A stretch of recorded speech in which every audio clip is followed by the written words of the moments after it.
Good evening, ladies and gentlemen. It is our privilege to welcome Senior Advocate Ms. Geeta Luthra for this fireside chat with us today. A luminary in the field of criminal law with a career spanning over 3 decades, ma'am. We don't want to say it. And established herself as one of India's leading criminal lawyers, known for her exceptional advocacy skills, sharp legal acumen, and unwavering commitment to justice, and also, if I may add, nicest human beings that I've ever met, truly, in the fraternity. Today, we have the opportunity to learn from you, ma'am, and your vast experience and insights, and we warmly welcome you once again to this chat. Thank you, Ashima, and thank you, BW. All of you have been so gracious to us all these years. Ma'am, thank you. We're very blessed with your guidance on matters that we call you on for to discuss. And today we'd actually like to delve into your career and drive inspiration from how you've built such a formidable practice for yourself. So was there ever a moment that you decided that, okay, criminal law is my true calling? So I was fortunate. My father was one of the most leading criminal lawyers of the country, and one of the aspects when I started practice was, he said, "You're not going to be a lawyer. Women are not successful lawyers. There are no women in the profession." So we started with that, but all said and done, he didn't ever come in the way. He would be on the hockey field encouraging me if I was playing hockey for Delhi, and if I was taking part in a debate or a moot court, he'd be there, and both my parents would be there. So I don't think I ever look back on the profession. But since at that time there were very few women, or there were no women virtually in the profession, my father thought that if it had to be an option, perhaps it could be service law. The arbitration wasn't as big a field as then as today. Criminal law was big, but white collar crime, which was his specialization, was not. I mean, there was a very niche area of criminal law where the biggest criminal law cases were Official Secret Act cases, and because I was fortunate, I got into a huge one because of him at the beginning of my career. But women would have been seen more happily, say in service law, matrimonial law, those fields of law, rather than criminal law. So my father was telling me, he said, "You do this," and I said, "All right, I'll do this also, but I'm not going to be restricting myself to that field." And therefore, I don't think there was ever a doubt in my mind. And I pretty much took everything in my stride, whatever came my way. We were very fortunate that, one, the guidance of a person, even if you don't practice with them. So I had a friend with whom I wanted to work, and I got invited to various organizations, one of them Ford Foundation, to do their legal policy head. And I said, "But do you have 2 positions?" They said, "No, we have 1. I said, "Could it be part-time for 2 people?" They said, "No." I said, "All right, then I'm practicing." So, so it went, and therefore I don't think I ever doubted doing criminal law, and I ever doubt. In fact, there is a thrill in getting, when you are fighting for the liberty of a person. See, in civil law, a lot of the time, it's not liberty, it's property, it's commercials. But in the criminal law field, the stakes become higher. You're fighting for a person, proving a person's innocence or proving a person's guilt, whichever way you go. And one of the aspects where I was very fortunate is that whichever side I am representing, I'm always convinced that they are 100% right, or at least 90% right. So that courage of conviction helps you to develop your argument and to look at what is possible to help the person either achieve a conviction or an acquittal. And I don't think I doubted myself. Wonderful, ma'am. In fact, my next question, like you almost predicted in your answer itself, was going to be, have you have ever had a moment where you were faced by a challenge of your own biases or assumptions for a person you were representing in a matter? So yes, one field that I decided that I wasn't going to do when I was doing criminal law was do rape cases. I said I'm not going to appear for an accused. And very early in my career, there was a purported rape case of a person where the complainant had made the second or the third complaint, and you could see it was a tailor perhaps of whom she had complained of Sangam Vihar.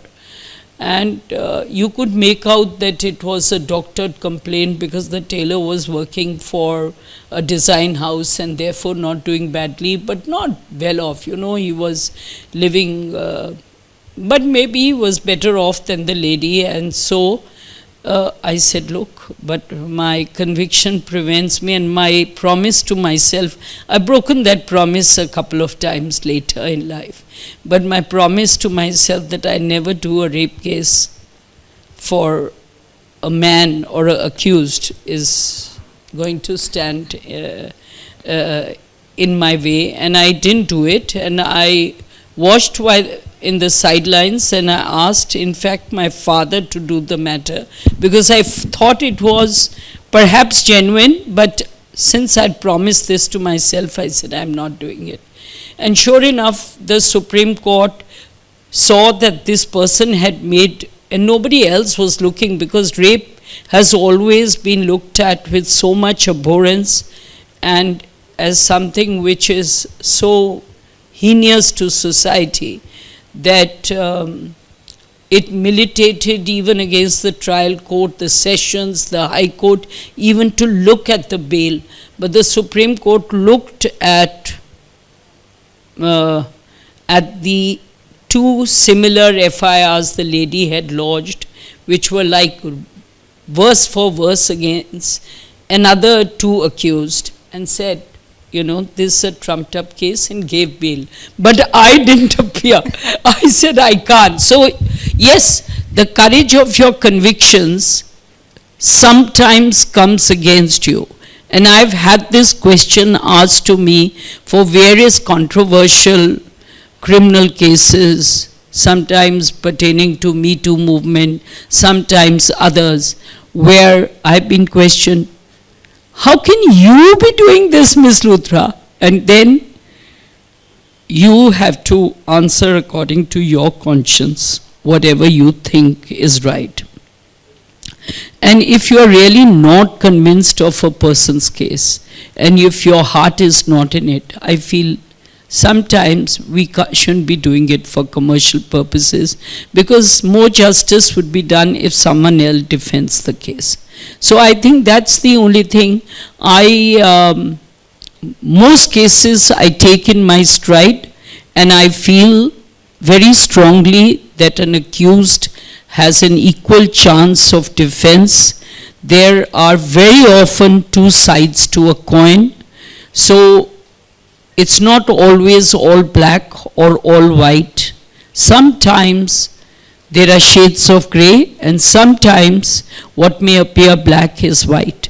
So I go with the courage of my convictions, and I must say that the tougher the case, the more I like doing the defense, because I feel that perhaps there is that teeny-weeny chance that I will get the person what I feel is justly owed to them. Thank you, ma'am. We're currently at the cusp of the time when tomorrow the new legal reforms come in.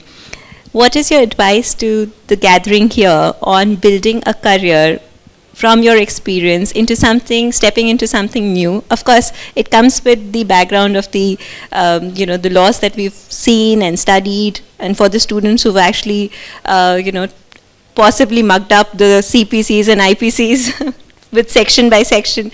But how do you proceed from here? Do we have to balance ourselves in two boats, one of the yesteryear and one of the era coming forward? Yes, I think when you talked and when the subject was chalking a career in the criminal law, I thought, well, we'll all have to start chalking a fresh career from tomorrow, which is 1st July.